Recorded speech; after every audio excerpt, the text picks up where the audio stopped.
Prontinho, voltei. Página 30, agora eu quero finalizar. Quero fazer em 10 minutos essas páginas aqui. Então, vou dar uma aceleradinha. Mas é fácil porque eu tenho você como companhia. Você é meu lindo, minha linda. Você é o melhor. Eu amo você. Eu fico vendo o Davi interagindo com os vídeos e fico imaginando você interagindo comigo também, tá bom? Então, vem comigo. Vamos trabalhar rapidinho para terminar essa aula e, ó, finalizar, ok? Combinado? Vem comigo. Vamos lá, exercício 9. Leia e analise a frase.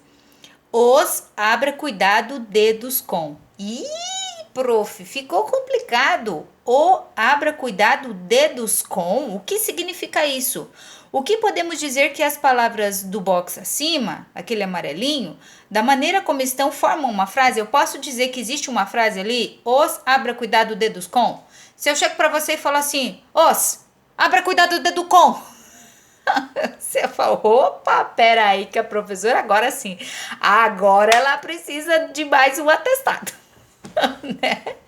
Surtou a professora, não deu para entender nada do que você falou. Então essa não é uma frase, porque toda frase ela precisa ser inteligível. O que é isso? Ela precisa ser compreendida por quem está do outro lado, né?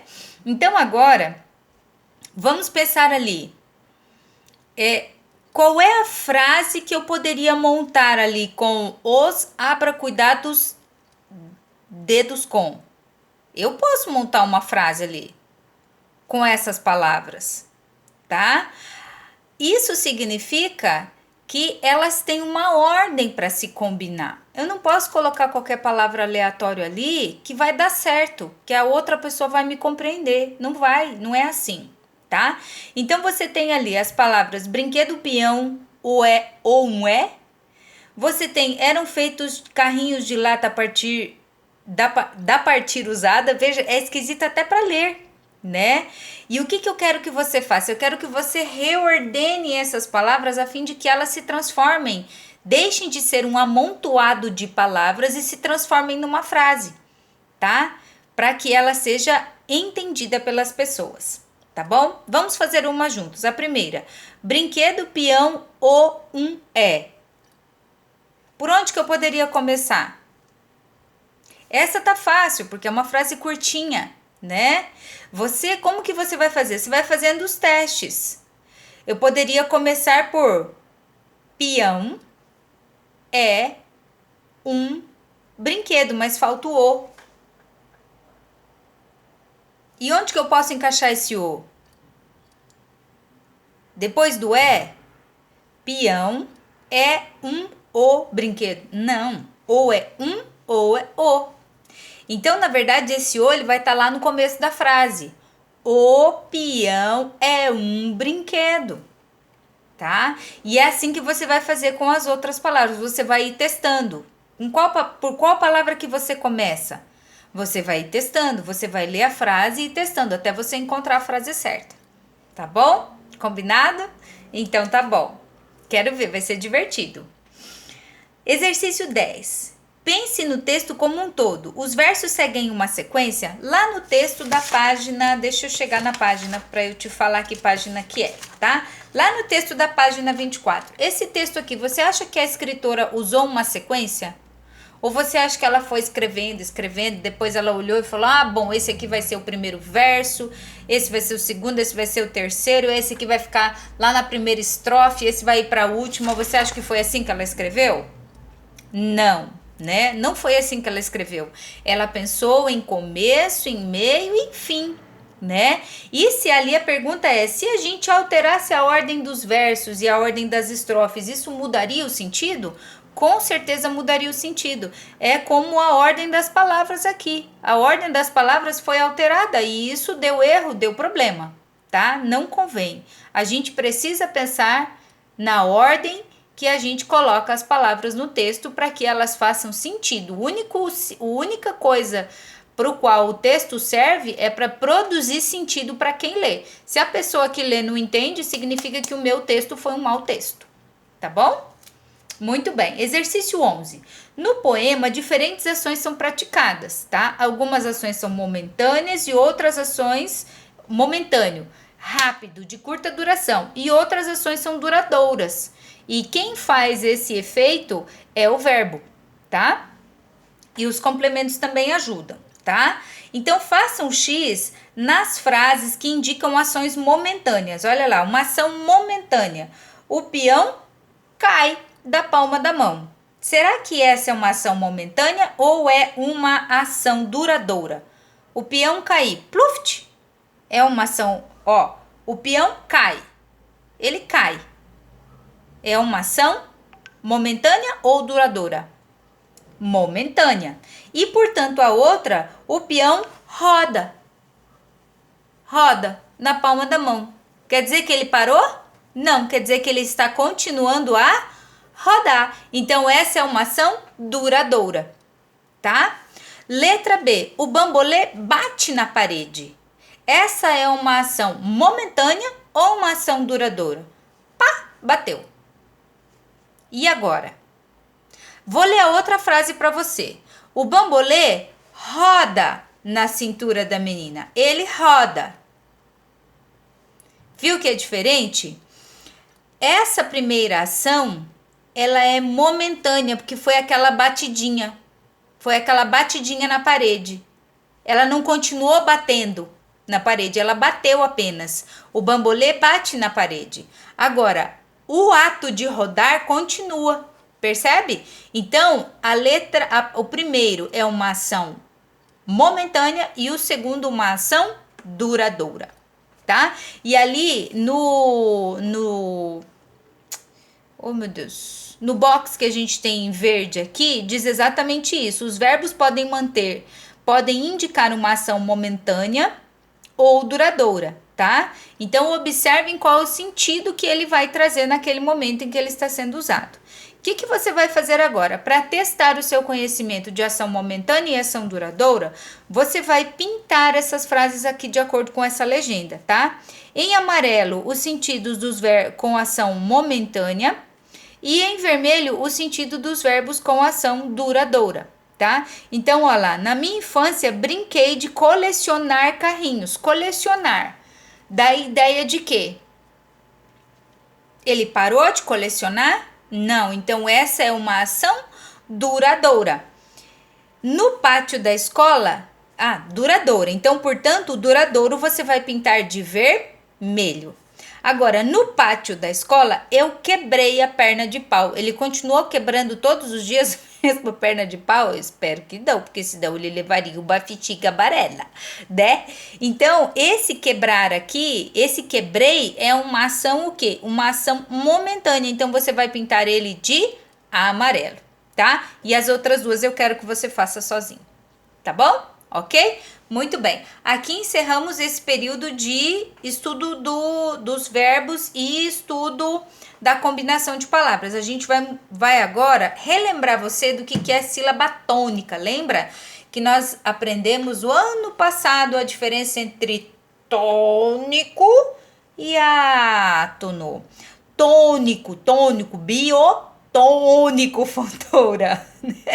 Antigamente se tomava um remédio para abrir o apetite e tal, enfim, chamava biotônico, que deixava forte. Então você vai lembrar do biotônico e vai memorizar aí, tá? Sílaba tônica é a sílaba forte, é a sílaba mais forte da palavra. Por exemplo, na palavra dominó, percebe que tem um acento lá? Nó, tem um acento circunflexo na última sílaba. Então, isso significa que do, mi são sílabas átonas. E o nó é sílaba tônica, porque é a mais forte, é aquela que a gente pronuncia com mais intensidade. Assim também no bambolê, tá? Tem acento também, só que o acento que tem no bambolê é circunflexo, tá? É aquele que a gente chamava de chapeuzinho quando a gente estava lá no segundo, no terceiro aninho. Agora a gente é do quarto ano, a gente chama de circunflexo, tá? Até também tem uma sílaba tônica, né? O té. Alguém também tem sílaba tônica. Lógico, também tem sílaba tônica, né? Que é a sílaba mais forte. Então, você vai observar a palavra. Se a palavra tiver um acento, você já sabe que aquela sílaba onde tem o acento é aquela que vai estar mais forte, Então, ela, portanto, vai ser a sílaba tônica. Porém, se ela não tiver acento, você vai precisar pronunciar ela lá com o telefonezinho da Giovana. Não precisa ser com o telefonezinho da Giovana, mas com o telefone da Giovana fica mais fácil, tá? Se ela não tiver acento, você vai olhar para ela, vai pronunciar ela e aí você vai perceber qual é a sílaba mais forte e qual é a sílaba mais fraca, tá? Deixa eu achar um exemplo aqui que não tem acento. Escola, tá? A gente diz escola, escola. A gente diz escolar, escolar, ou a gente diz escola. Percebe que tem que pronunciar para saber? Tá? Então a gente diz escola. O có é a sílaba mais forte desta palavra. Então por isso eu chamo có de sílaba tônica. Ok? Muito bem. Agora eu tenho ali, ó, todas essas palavras que eu falei aqui para você, ó, com relação à posição da sílaba tônica. Observe que as palavras no box e circule aquela que não faz parte do grupo, tá? Eu tenho bambolê, até, dominó e alguém. A última palavra é lógico. Essa última palavra, ela foge da regra das outras. Por quê? Porque todas as outras, a última sílaba é a tônica, é a sílaba forte. E em lógico, é a primeira sílaba que é tônica. Então, a palavra lógico está fora do... Como que a gente pode falar ali? Em relação à posição da sílaba tônica. Tá bom? Muito bem. Ok. E aí, isso já responde a letra A, tá? Por que essa palavra não faz parte do grupo? Porque a sílaba tônica dela é a primeira, e enquanto as outras têm a sílaba tônica na última sílaba, tá bom? Por que essas outras palavras são acentuadas? Todas as outras palavras, bambolê, até, dominó e alguém, elas têm um conceito, tá? Elas são chamadas de palavras oxítonas. Por quê? Porque elas são acentuadas na última sílaba, tá? A sílaba forte delas é na última. Então, quando a sílaba forte delas é na última e ela for acentuada, nós chamamos essas palavras de oxítonas. Tá bom? Combinado assim?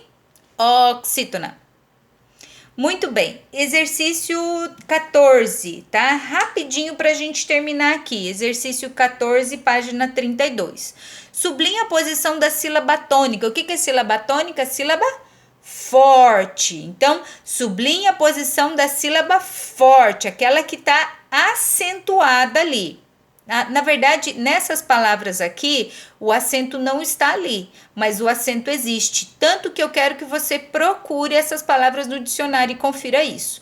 Procura lá no dicionário que até vai ficar mais fácil de você pronunciar, encontrar o acento e colocar da maneira correta. E responder da maneira correta, tá? Coloque o acento agudo ou circunflexo. O acento agudo é aquele acento assim, ó. Tá? Deixa eu ver se... tá ali, ó. Olha lá. Lá no exercício 16, eu tenho o acento circunflexo, que é o chapéuzinho. Eu tenho o acento agudo, que é parecido com... Uou! E eu tenho o tio, que é aquela voltinha. Tá bom? Tá ali no exercício 16. Tá? Ok? Muito bem. Então, olha lá. Sublinhe, meu tempo está quase acabando. Sublinhe a posição da sílaba tônica nas palavras a seguir e coloque o acento ou acento agudo ou acento circunflexo. Então, procura lá a palavra no dicionário e acentua ela de maneira adequada. Pronuncia ela, tenta colocar, antes de você procurar no dicionário, pronuncia ela, tá? Pronuncia e aí vamos ver se você vai encontrar qual é a sílaba tônica. Depois confere no dicionário e vê se tá certo. Fechou? Beleza. Partindo para as palavras que você analisou, escreva o que concluiu sobre a acentuação das palavras oxítonas, tá? O que você vai concluir? Que todas as palavras oxítonas, elas vão terminar em A, E, O ou O. Ó, A, E, O, seguido ou não de S. Fubá, karaokê, crachá, aliás, tá? Então, todas elas terminam em A, E, O e são acentuadas. tá? Com o acento agudo ou com o acento circunflexo, tá? E você vai perceber que todas essas palavras aqui são oxítonas porque a sílaba tônica dela tá na última sílaba, ok? Muito bem, tá? No poema da página 24, circule com lápis colorido as palavras que possuem acento circunflexo, acento agudo e til. Então, eu quero que você volte lá, tá? Com lápis colorido, tá? Por exemplo, o verde, acento circunflexo, agudo, o lilás e o vermelho com o til, tá? Quero que você procure lá e encontre palavra por palavra, tá bom? Combinado? O restante do exercício ali não precisa fazer, só essa parte do exercício 16, tá? O restante não precisa. Esse daqui é só para explicar para você, por exemplo, que o acento circunflexo, ele representa o som fechado da vogal. Ó, vou te dar um exemplo. Bambolê. Bambolê. Observou como que tá a minha boca? Agora, se eu digo boné, percebe que é aberto? Ó, bambolê. Boné. É diferente. Pronuncia aí, as duas palavras você vai observar a diferença, tá? Então, o som do acento circunflexo é mais fechado. Já o acento agudo é mais aberto, tá? E o tio fala assim, ó, não. E põe a mãozinha lá no teu nariz. Você vai sentir, não. Você vai sentir que o som do tio vai sair pelo teu nariz, tá? Então, por isso que indica o som nasal, por isso que fala que é nasal. Nasal é de nariz, tá? O som nasalizado, não, tá? Ou as outras palavras, ó, mãe. Essa é a palavra que você mais pronuncia nessa vida, né? Ok? Só para você entender isso, tá? Exercício 17. Tá? Partindo das ideias do texto, circule as palavras que se relacionam com o trabalho do artesão. Circula as palavras que se relacionam com o trabalho do artesão. Por exemplo, o paletó se relaciona com o trabalho do artesão? Armazém. Sim, por quê? Porque ele vende, né? Então, o trabalho do artesão, você tem aqui, ó. Aqui tá tudo aqui na tua frente, tá aqui no desenho, tá? E você vai circular as palavras que se relacionam com o artesão. Tá, feito isso, você vai separar as que você ligou na atividade anterior em 3 grupos conforme a indicação, tá? Então, ali no exercício 17, você circulou algumas palavras. Na atividade 18, você vai separar as palavras que são escritas com til, as palavras que são escritas com acento agudo e as palavras que são escritas com acento circunflexo e vai colocar cada uma delas aqui no seu lugar. Fácil, fácil, mole, mole. Tá bom? Deus te abençoe em nome de Jesus. E você ainda tem aula de musicalização hoje. Você escolheu na semana passada que fosse pelo Zoom, lembra? Então hoje tem aula pelo Zoom de musicalização, tá? Divirta-se com aquela professora linda, maravilhosa, tá? Deus te abençoe em nome de Jesus.